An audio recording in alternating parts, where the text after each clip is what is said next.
நாட்டுக்கோழி சிக்கன் குழம்புங்க.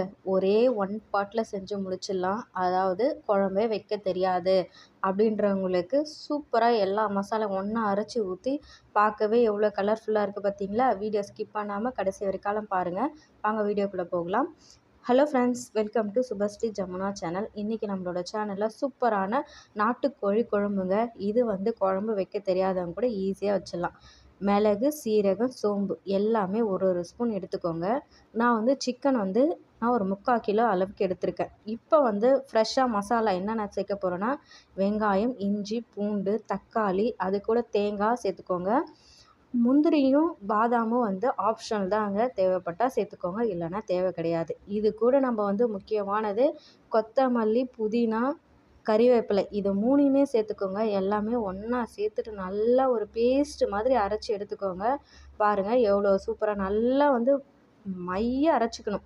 அரைச்சதுக்கப்புறமா நம்மளோட மெயினான ஒரு ஆள் பார்த்தீங்களா, எனக்கு ஹெல்ப் பண்ணிட்டு இருக்காங்க, வெங்காயம் கட் பண்ணி தரேன்னு சொல்லிட்டு.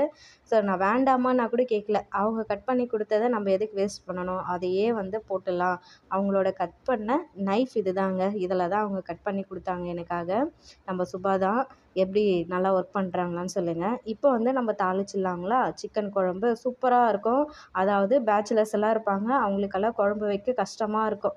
என்னடா இது அப்படின்னு சொல்லிட்டு யோசிப்பாங்க. அவங்களுக்கான தான் இந்த ரெசிபி. கண்டிப்பாக சேவ் பண்ணி பாருங்கள்.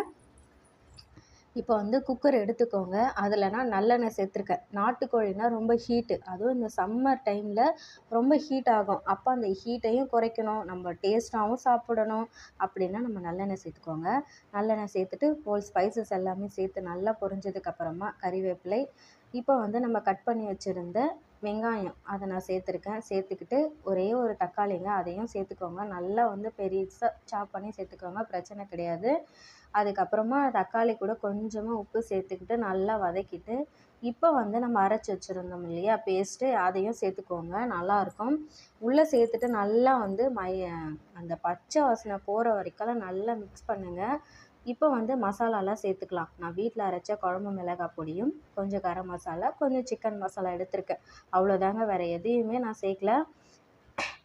இந்த குழம்பு மிளகாத்தூள்லேயே சூப்பராக இருக்கும். நல்ல கலரெல்லாம் சேஞ்சு நல்லா சூப்பராக இருக்குங்க. மசாலா நல்லா வதக்குனதுக்கப்புறமா அந்த மிளகாத்தூளோட பச்சை வாசனைலாம் போனதுக்கப்புறமா பாருங்கள், அதுக்கப்புறமா நம்ம சிக்கனை சேர்த்துக்கலாம். சிக்கனை கடையிலே கட் பண்ணி கொடுத்துருவாங்க. நம்ம கொஞ்சமாக மஞ்சள் பொடியும் உப்பும் சேர்த்து நல்லா கழுவிட்டு சேர்க்கணும். ஏன்னா அதில் நிறைய கிருமி நாசினியெல்லாம் இருக்கும் இல்லையா?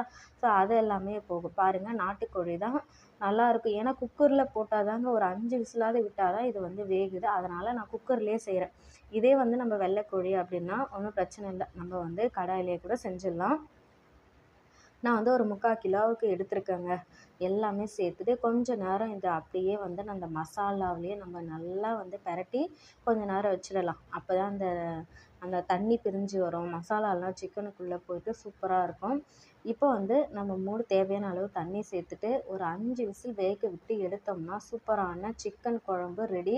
பாருங்கள், பார்க்கவே எவ்வளோ கலர்ஃபுல்லாக இருக்குது பார்த்தீங்களா? தேவையான அளவு உங்களுக்கு தண்ணி எவ்வளவோ அந்த அளவுக்கு சேர்த்துக்கோங்க. நல்லா திக்காக வேணுனாலும் சேர்த்துக்கோங்க, தண்ணியாக வேணாலும் சேர்த்துக்கோங்க. பார்க்கவே எவ்வளோ கலர்ஃபுல்லாக இருக்குது பார்த்தீங்களா? இது இட்லி, தோசை, சப்பாத்தி அப்படியே சாதத்தோடு ஊற்றி சாப்பிட்றதுக்கும் செம்மையாக இருக்குங்க. நான் கொஞ்சம் தண்ணியாக தான் வச்சுருந்தேன். ஏன்னா சாதத்தோடு சாப்பிட போகிறோம். நல்லா காரசாரமாக இருக்குங்க. சில பேருக்கு இந்த சம்மர்னாலும் கோல்டாக இருக்கும், ஃபீவர் இருக்கும். அவங்களுக்கெல்லாம் இது சூப்பராக இருக்கும். கண்டிப்பாக நாட்டுக்கோழி குழம்பு ஒன் பாட்டில் செஞ்சு முடிச்சிடலாம். எல்லா ஃப்ரெஷ்ஷான மசாலா அரைச்சது. பிடிச்சிருந்தால் நம்ம சுபஸ்ரீ ஜமுனா சேனலில் லைக் பண்ணி சப்போர்ட் பண்ணுங்கள், சப்ஸ்கிரைப் பண்ணுங்கள். தேங்க்ஸ் ஃபார் வாட்சிங் ஃப்ரெண்ட்ஸ்.